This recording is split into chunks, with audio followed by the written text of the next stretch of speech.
Thank you for joining me this week to find out what's been happening in the Lake Districts since the lockdown on the 23rd of March. We've only had 3 mountain rescue call-outs, which is really good. Typically, if you look at the statistics for 2019 over the same period, we had 47 call-outs.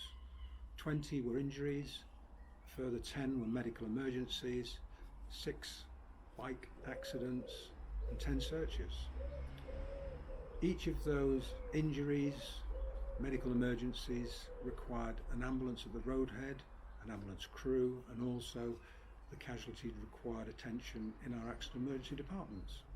So you can understand that actually staying off the fells, although it's very difficult, very frustrating, it actually does reduce the workload on the National Health Service and our critical care workers.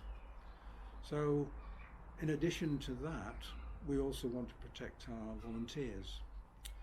Amongst the 12 teams, 380 volunteers, we have well over 40 healthcare professionals, first line workers, whether it's fire and rescue, police, ambulance drivers, paramedics, consultants, doctors.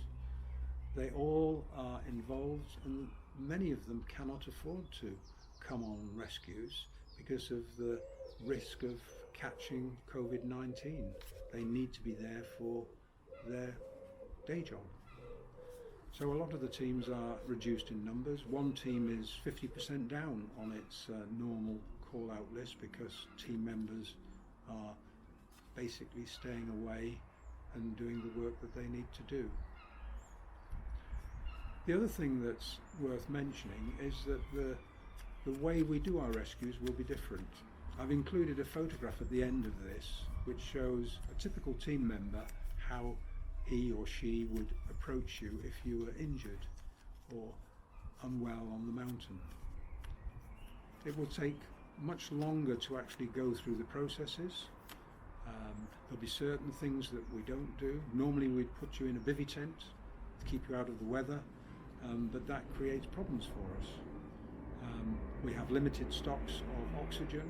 We have very limited stocks of PPE, personal protective equipment. We've actually made available to the National Health Service a lot of our personal protection equipment.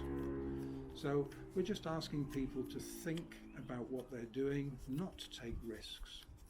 Cumbria Police, they've sent out very, very strong messages about staying at home, not coming into the county. They've also asked mountain rescue teams to let them know when there's an incident on the mountain because they'd like to know the details, and they may follow it up.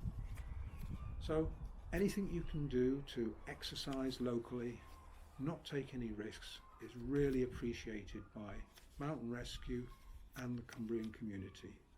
So thanks for listening.